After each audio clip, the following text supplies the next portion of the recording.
ओम नमः शिवाय। नमस्कार दोस्तों, भाग्य महिमा यूट्यूब चैनल में आपका स्वागत है। आज हम बात कर रहे हैं हरतालिका तीज के बारे में। यह व्रत कब है, इस व्रत की पूजा विधि क्या है और इस व्रत के नियम क्या है। आगे बढ़ने से पहले दोस्तों, हमारे चैनल को अभी तक सब्सक्राइब नहीं किया है तो इसे ज़रूर सब्सक्राइब कर दीजिए और साथ में बेल आइकन को भी प्रेस कर दीजिए ताकि आने वाली नई वीडियो की नोटिफिकेशन सबसे पहले आपको मिले। तो आइए शुरू करते हैं आज का वीडियो। हरतालिका तीज व्रत हिंदू धर्म में मनाए जाने वाला एक प्रमुख व्रत है। भाद्रपद के शुक्ल पक्ष की तृतीया को हरतालिका तीज मनाई जाती है। भाद्रपद की शुक्ल तृतीया को हस्त नक्षत्र में भगवान शिव और माता पार्वती के पूजन का विशेष महत्व है। यह व्रत कुमारी और सौभाग्यवती स्त्रियां करती है। यह व्रत निराहार और निर्जल किया जाता है। मान्यता है कि इस व्रत को सबसे पहले माता पार्वती ने भगवान शंकर को पति के रूप में पाने के लिए किया था। हरतालिका तीज व्रत करने से महिलाओं को सौभाग्य की प्राप्ति होती है। इस व्रत की पूर्व संध्या पर महिलाएं देवी पार्वती की पूजा करती है ताकि वे खुश और सफल विवाहित जीवन के लिए आशीर्वाद मांग सके और अपने पतियों के कल्याण और अच्छे भाग्य के लिए प्रार्थना कर सके। आइए जानते हैं हरतालिका तीज व्रत के नियमों के बारे में। हरतालिका तीज व्रत में जल ग्रहण नहीं किया जाता है। व्रत के बाद अगले दिन जल ग्रहण करने का विधान है। हरतालिका तीज व्रत करने पर इसे छोड़ा नहीं जाता है। प्रत्येक वर्ष इस व्रत को विधि विधान से करना चाहिए। इस व्रत के दिन रात्रि जागरण किया जाता है। रात में भजन कीर्तन करना चाहिए। अब जानते हैं हरतालिका तीज व्रत की पूजा विधि के बारे में। हरतालिका तीज पर माता पार्वती और भगवान शंकर की विधि विधान से पूजा की जाती है। हरतालिका तीज प्रदोष काल में किया जाता है।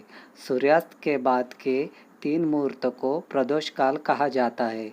यह दिन और रात के मिलन का समय होता है। हरतालिका पूजन के लिए भगवान शिव, माता पार्वती और भगवान गणेश की बालू, रेत व काली मिट्टी की प्रतिमा हाथों से बनाए। पूजा स्थल को फूलों से सजाकर एक चौकी पर रखें और उस चौकी पर केले के पत्ते रखकर भगवान शंकर, माता पार्वती और भगवान गणेश की प्रतिमा स्थापित करें।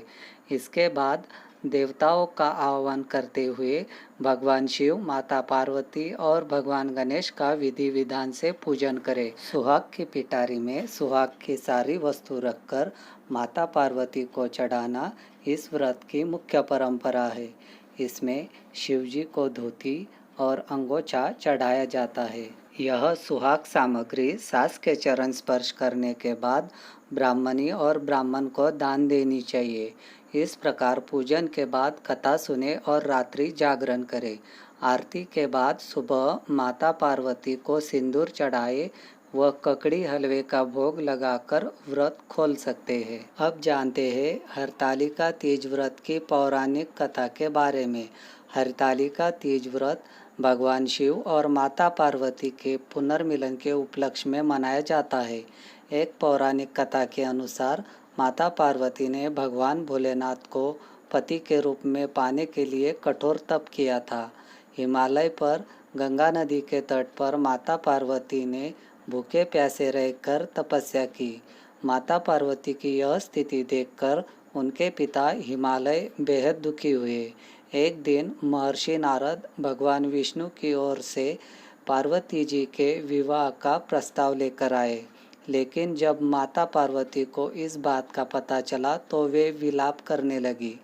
एक सखी के पूछने पर उन्होंने बताया कि वे भगवान शिव को पति के रूप में प्राप्त करने के लिए कठोर तप कर रही है।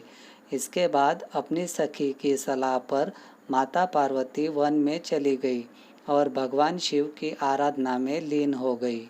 इस दौरान भाद्रपद में शुक्ल पक्ष की तृतीया के दिन हस्त नक्षत्र में माता पार्वती ने रेत से शिवलिंग निर्माण किया और भोलेनाथ की आराधना में मग्न होकर रात्रि जागरण किया। माता पार्वती के कठोर तप को देखकर भगवान शिव ने उन्हें दर्शन दिए और पार्वती जी की इच्छानुसार उन्हें पत्नी के रूप में स्वीकार किया। तभी से अच्छे पति की कामना और पति की दीर्घायु के लिए कुंवारी कन्या और सौभाग्यवती स्त्रियां हरितालिका तीज का व्रत रखती है और भगवान शिव व माता पार्वती की पूजा अर्चना कर आशीर्वाद प्राप्त करती है। अब जानते हैं हरितालिका तीज की तिथि के बारे में। इस वर्ष हरितालिका तीज शुक्रवार 21 अगस्त 2020 को मनाई जाएगी। हरितालिका तीज की तृतीया तिथि प्रारंभ होगी 21 अगस्त 2020 रात 2:13 से और तृतीया तिथि समाप्त होगी 21 अगस्त 2020 रात 11:02 तक।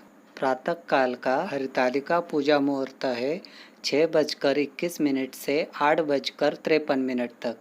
प्रदोष काल का हरितालिका पूजा मुहूर्त है 7:02 से 9:18 तक। तो दोस्तों आज के वीडियो में बस इतना ही। आपको वीडियो अच्छा लगे तो इसे ज़रूर सब्सक्राइब करें। हमारे साथ आखिर तक बने रहने के लिए धन्यवाद।